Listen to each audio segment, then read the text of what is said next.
আপনি কি মনে করেন হিন্দুরা এখন ওখানে সুরক্ষিত আছে নাকি ভয় পেয়ে থাকার কোনো রকম কারণ আছে বাংলাদেশে হিন্দুদের? বাংলাদেশি হিন্দুদের তো অবশ্যই আতঙ্কের কারণ আছে, যে দুর্যোগবাদী বেড়ে গেছে, ঠিক আছে, ওরা জঙ্গিবাদ করতেছে আমাদেরকে নিয়ে এসে। আমরা তো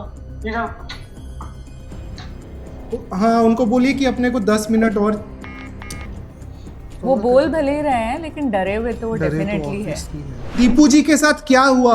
दीपू जी के साथ उस रात क्या हुआ? हमने वीडियो देखा, बहुत डरावना है।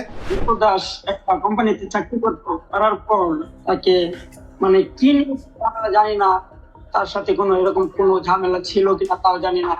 তারপরে সে বাড়িতে আসতে যাওয়া করতো, ঠিক আছে, তাও কারোর সাথে বলে না যে দীপুর সাথে কারো সমস্যা, এরকম কোনো কিছু আমরা জানি না। দীপু কি কোনো রকম ধর্ম নিয়ে কোনো রকম কথা বলেছিল?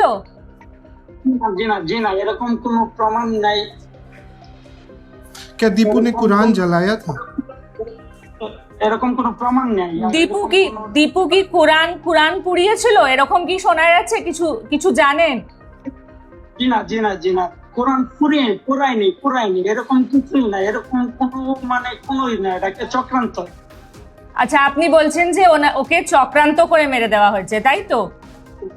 জি জি, চক্রান্ত ছাড়া এভাবে তার জন্য আইন ছিল। যদি কোনো কূটনীতিক কথা বইলেও থাকে, নবীজিকে নিয়ে যদি কোনো কিছু বইলেও থাকে, তার জন্য আইন ছিল। আইন কথা কিসের জন্য বানাইছে এই দেশ? তো আপনি কি মনে করেন আইন প্রশাসন কি করেছে? আপনার কিছু সাহায্য করছে না সাহায্য করছে না?